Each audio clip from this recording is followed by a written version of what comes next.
Hi,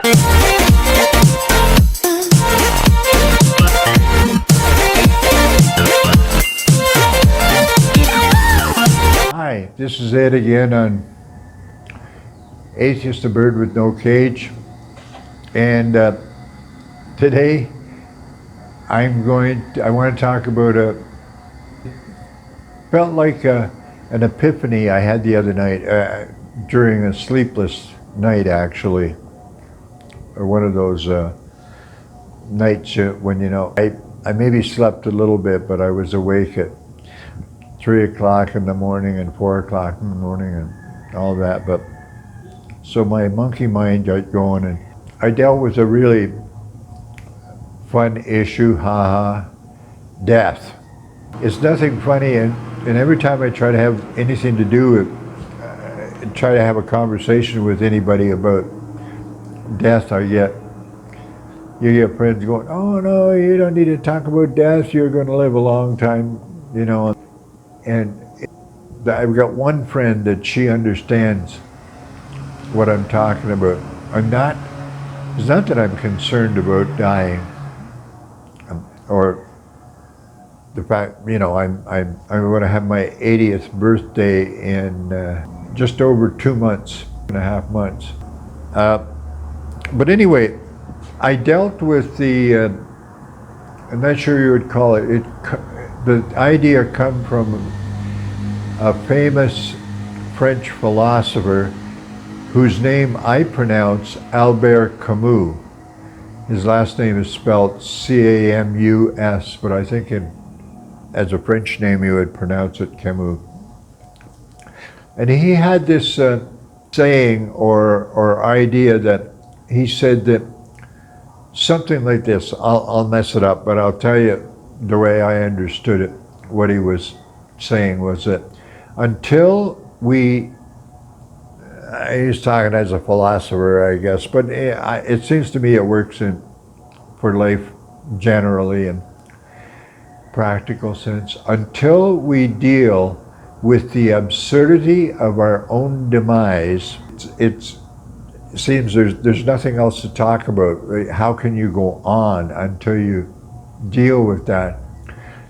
And I'm quite convinced that very few people ever deal with that absurdity, our own demise, our own death, our own lack of existence after we die. And I've struggled with it for a long time. And as I said, it was the night before last, I believe.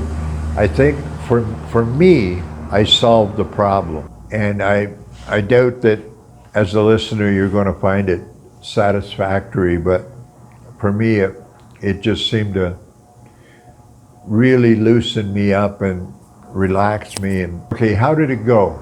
I think I'll just kind of blurt it out as best I can and then maybe try to refine it when I realize it doesn't sound right or something like that. So anyway, the absurdity of our own demise. What he was pointing out, that no matter how we look at it, the idea that I cease to exist at death seems absurd. How can that be? It's an idea that we can't really get our brain around, and ergo, so many religions play on that. I think, not only that it's absurd, but it's in some ways, and to some people, it's scary, the idea that we cease to exist. So anyway, what I came up with when I got thinking about this, I thought specifically the idea of non-existence. And what I come up with is, the words I'm going to use are not new, they're old. It's like being in a perfect sleep. And when I thought about this, being in a deep, wonderful sleep, we all getting good sleeps is an incredible good part of life. And I've been struggling with that for especially the last few nights. Ergo, the Albert Camus question. But I just came to, it's pretty simple. It doesn't sound like a great, there's no great philosophic explanation how this makes wonderful sense. It's just a simple idea that what the hell can be more perfect than a perfect sleep? So when I die, when anyone dies, that's the way I look at it, is we go into this, it's like a sleep, but it's not like a sleep, because in a sleep we can dream, can wake up. In this particular sleep we don't wake up, it's just, it is what it is. Anyway, so I that bounced around in my head, that, as I said, the night before last, and this idea, I don't know if I said the words to myself in that exactly that way, but it was the perfect sleep and the perfect answer to the end of one's life. And it seems to me that the feeling that it gave me of, wow, I'm asleep, I don't exist, there's no thought, there's no, some people would argue, hey, you're missing out on things, you can't do anything. Well, yes, but there's no awareness of I'm missing out on anything. It is the perfect sleep, and I think it's the perfect answer to that. When I didn't study Camus, Albert Camus, much, and I don't know if he ever satisfied himself with the, as he called it, the absurdity of its own demise. I don't know if he was ever completely satisfied with the way he dealt with it, or indeed if he ever did deal with it, because many of us just don't. I listen to atheist discussions all the time, and it's a common discussion with religious people that, the Christian religion has their heaven, and you live this endless, wonderful life as a spirit or a soul or something like that. Within the last couple of years, when I approached that idea of heaven, like they've got the hell and heaven thing. Well, hell obviously is problematic, but I never got that one never sunk in, and I never believed that was even a possibility. But I did for a while, I think, flirt with the idea of the possibility of, it seemed attractive, a certain way that one could somehow survive death, go beyond death, or whatever the hell they mean by that, and just live in this blissful, near orgasmic state, communicating with some deity or something like that. But that one for me failed when you overshadow it with the idea of forever, or any sense of, for eternity. And so until a couple of nights ago, I'd gotten to that point, and I'd said to myself, I had convinced myself that, obviously I never got to believe in hell, and I don't think I ever really believed in the probability or possibility of heaven. But the idea seemed to me, and I've heard people, even on my favorite shows, the Atheist Experience and those kinds of shows, some atheists actually go, yeah, it'd be great if there was an afterlife, if we could live forever in some blissful state or something. And not as part of this Albert Camus thing, but at that time, I studied that one, monkey-minded on it, and decided that no, even if it was wonderful,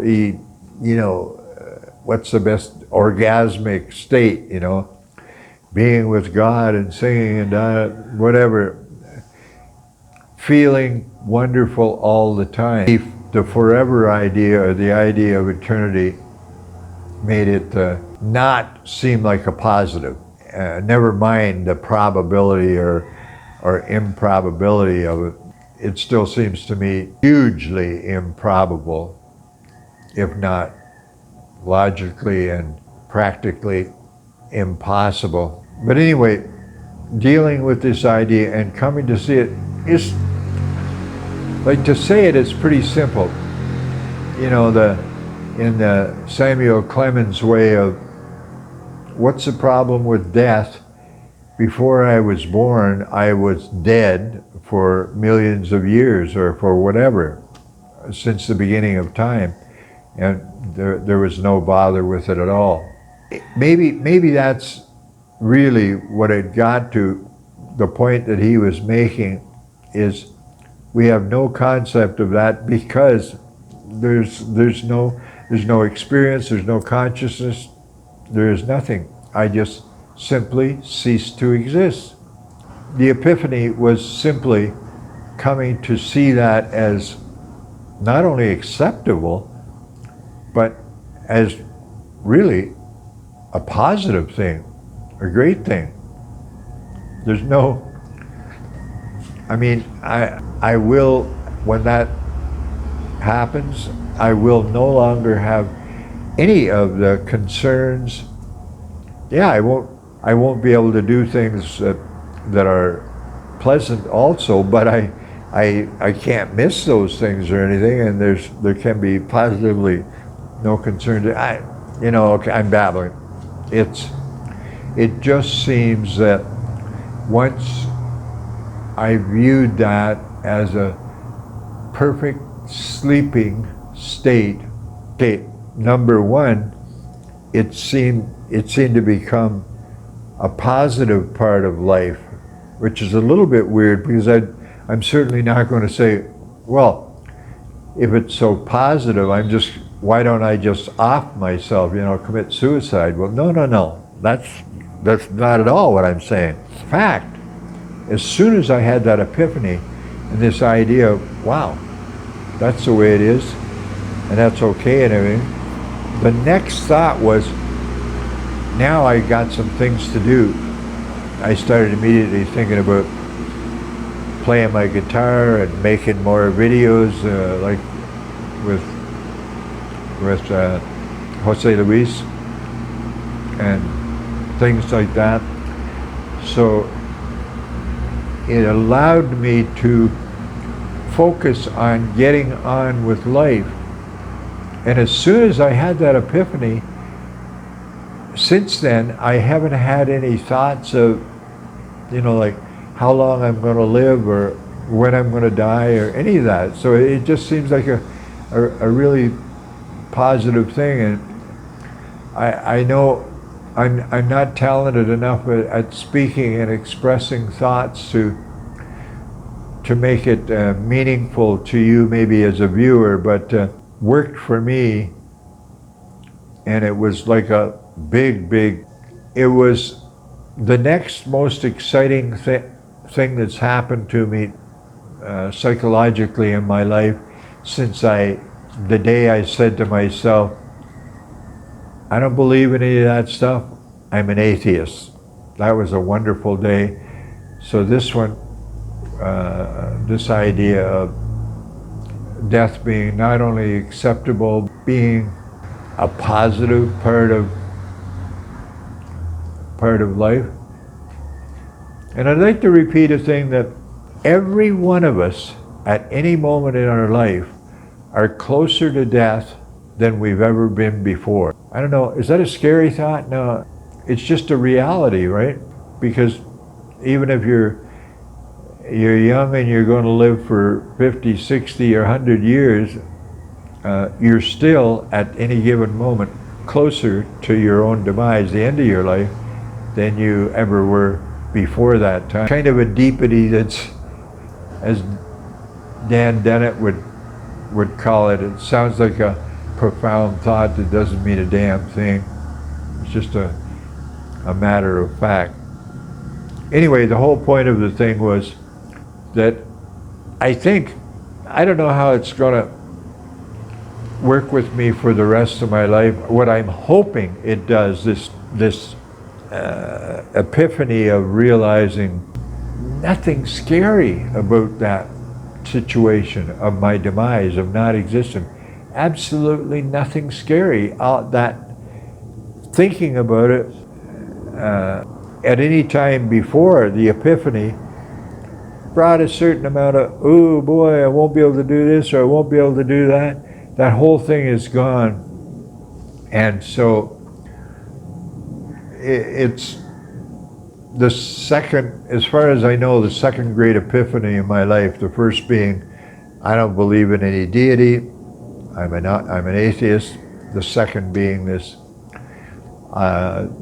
dealing with the Albert Camus paradox of the absurdity of our own demise, of dealing with the absurdity of our own demise. And I claim, and it feels to me like a very happy thing, got that in place in my mind. And I don't know how long we are here. How many minutes are we, Jose Luis?